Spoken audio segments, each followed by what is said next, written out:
3, 2, 1. You ready? You're listening to the Real Pineapple Podcast Network.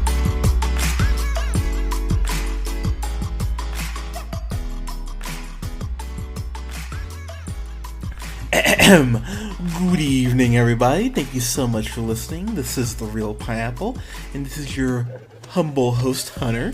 Hope you guys are having a great Sunday. Happy Father's Day to all the dads out there, including my amazing dad, B, Byron. B, I love you so much, man. I know we're unfortunately not together today, but I hope you're having a great Father's Day.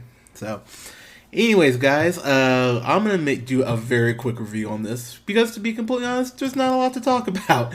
I'm talking about Men in Black International, which opened this weekend, and did not open well. It actually opened to, I believe, about $28 million. People weren't super stoked to see this, and it really shows in the final product as well as what this made.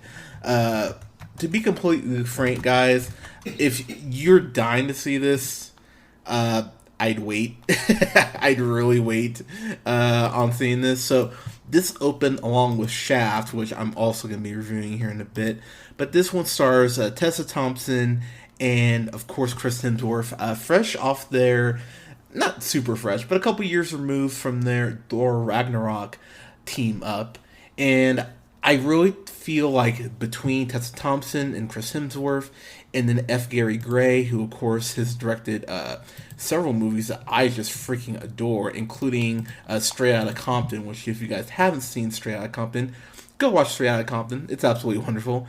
And of course, he also directed The Fate of the Furious as well. This is written by Art Markham, who was a screenwriter on the original Iron Man, which is crazy to think about. But then he also did co-wrote Punisher Warzone, which is not good, and Transformers The Last Night, which is also not good. And his writing partner, Matt Holloway, who he also wrote with, they've done... God, yeah, Iron Man's the one good thing they've done. The only other movies they've done were Men in Black International, Transformers The Last Night, and, Punisher. God, that's weird. But anyways, this movie basically takes place in London, which you wouldn't have known that, but I'll get there. This, of course, stars Hemsworth and Thompson. So Tessa Thompson plays Molly, who becomes Agent M.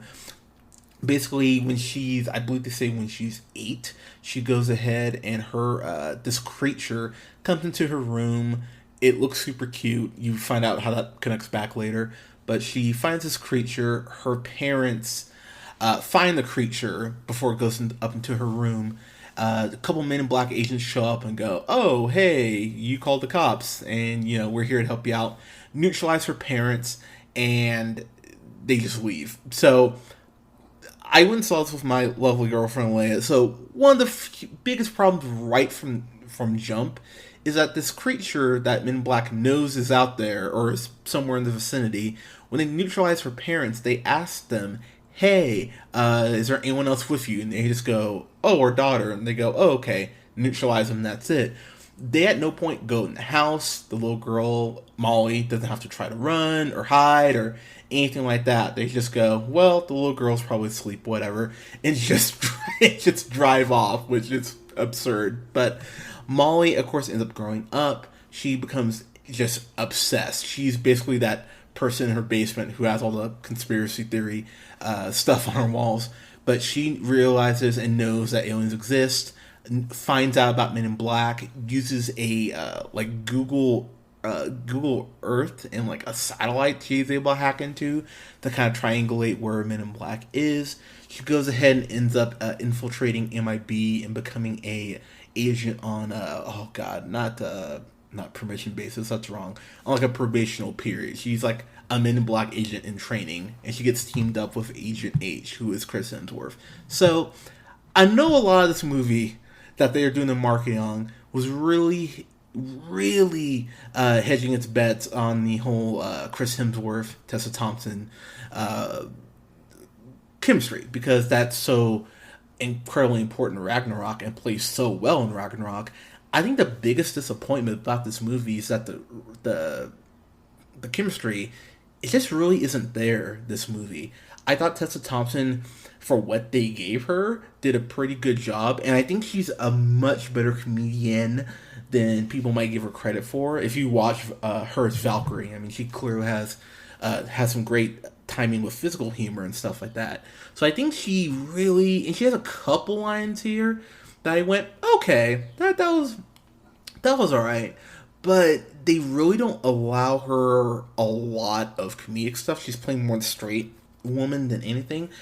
Chris Hemsworth, I love that dude. He's just so charming. If you, and I mean hot too. Whew. But if you watch the last Ghostbusters, you see that he's such a great comedian. Ragnarok, obviously, but then you even look at something like Vacation, which is a horrible movie. If you haven't listened to our review, you should.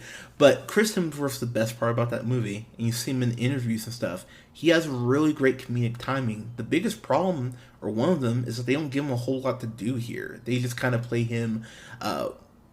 He's kind of goofy, but there's just things going off his mind that the movie resolves in a really dumb way. So it's frustrating because that dynamic that needs to be so important isn't there. Say what you will about the other Men in Black movies, but the chemistry between Will Smith and Tommy Lee Jones, Agents J and K respectively, you at least feel that chemistry, even if it's very depleted in the sequels.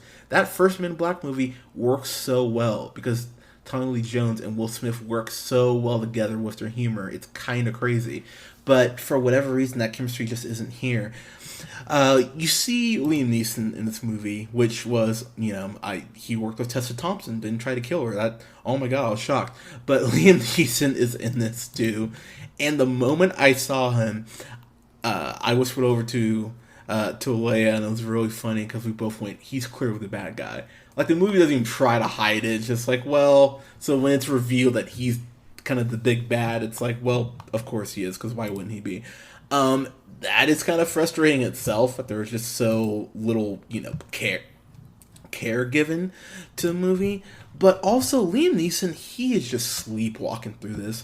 I know that when me and Colin reviewed Cold Winter, I talked a lot of shit about Liam Neeson, how he just really could not be bothered to even care about that movie. But he cares even less in this. He does the whole, I'm not even going to try to do his taken voice, but he does that whole shtick, basically, when he's trying to be intense. And you just never feel like the movie is giving you what it's telling you, in the sense that Liam Neeson's character is saying that Agent H is like a son to him, but you never really get to see them interact together that often. So when the whole twist comes and Agent H has to accept, oh my god, he lied to me, I've been tricked, you don't feel the weight of that emotional twist that it tries to give you.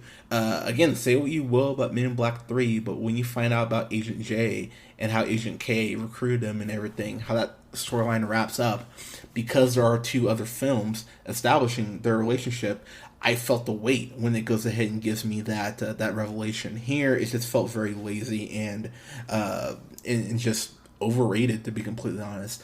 Emma Thompson is in this movie too, and Emma Thompson, oh my god, that is maybe the easiest check she will ever get. She has two scenes in this movie. One with Tessa Thompson's Molly, maybe 10-15 minutes in, after she breaks into Men in Black. They have a conversation about why they're not called the Women in Black, which I got a chuckle out of, but they kind of played it off a little weird the way they kind of phrased it. I was like, all right. And so they have their conversation. That's going to be a 5-minute scene, if that. And then at the very end of the movie, when stuff is being resolved and she comes in to kind of wrap up and put a bow on everything, that's really it. Everything else in this movie, she is not in it at all. And it's rather upsetting, to be completely honest, considering how good of an actress she is. She's Agent O, by the way.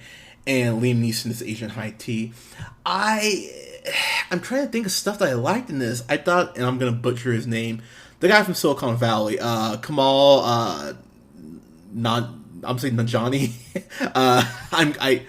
Kamal, I'm sorry. I love you on Silicon Valley, but he's in this. He voices this guy named Pawnee, who's this alien, the last of his kind. After the Hive, who are the main villains, go ahead and kill his fellow pawns and then his queen.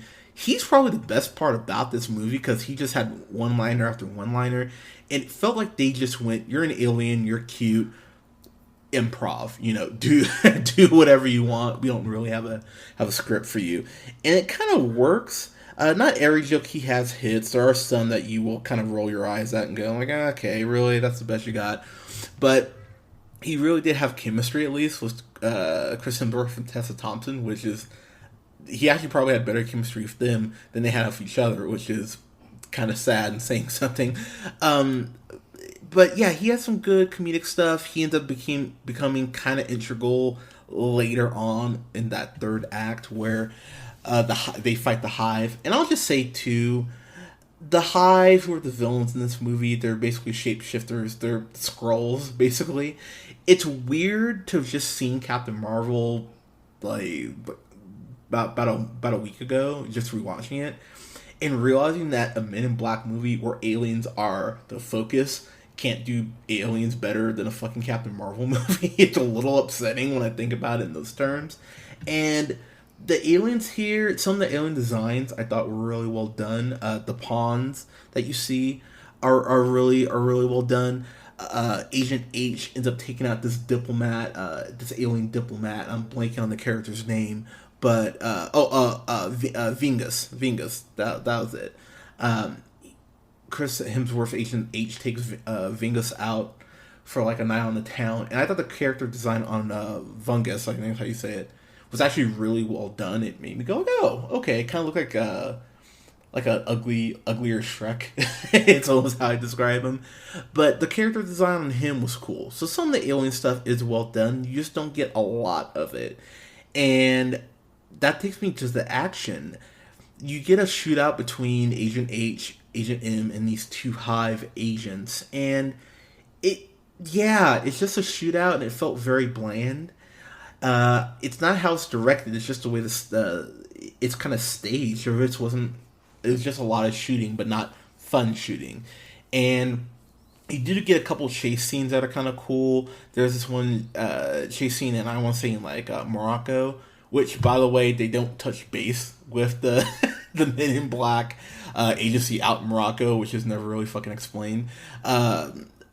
That there's a chase scene where they're on this kind of like hoverboard or like hovercraft sort of thing, like a motorcycle, and that was actually pretty cool. Where they actually end up meeting Pawnee. I enjoyed that, but yeah, overall, even the last big battle you get between Agent H, Agent M, and then Agent High T, basically in his alien form, when you find out he works for the Hive or is a member of the Hive, that's not well done either. It's just a lot of stuff that I went, this could be something more and this should be better, and it's just not.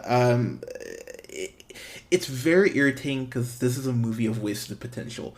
The budget on this was only 110 mil. I believe it's about at 102 mil. I think including international. So it's not looking good for this. I don't think it's going to really turn a profit. So Men in Black will probably go under for another, probably go under for a decade or so before someone tries this again. But it is frustrating because you've seen good sci-fi with stuff like Black Mirror and the Twilight Zone reboot.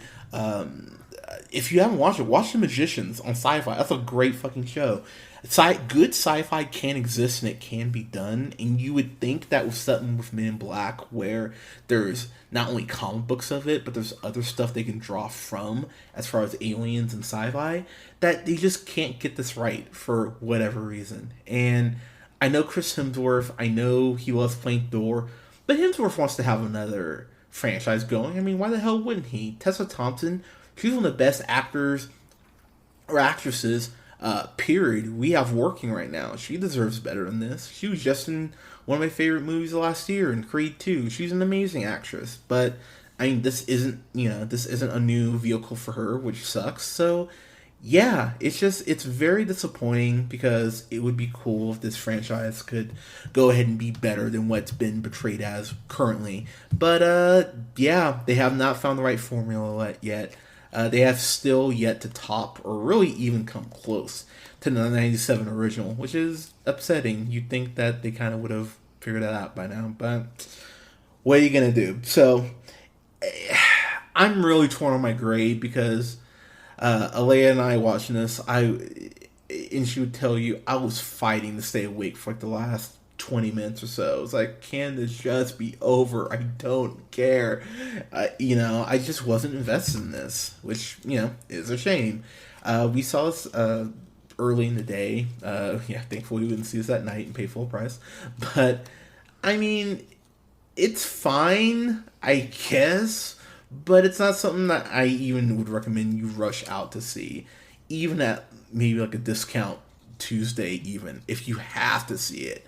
But for me, it's such a waste of the franchise. Oh god, okay, I'm really kind of torn. Okay, I'm gonna give this a C minus because it's that thing that you could rent on Amazon for $5.99 or whatever, or Redbox, and you'd go, okay, like that was a waste of my time.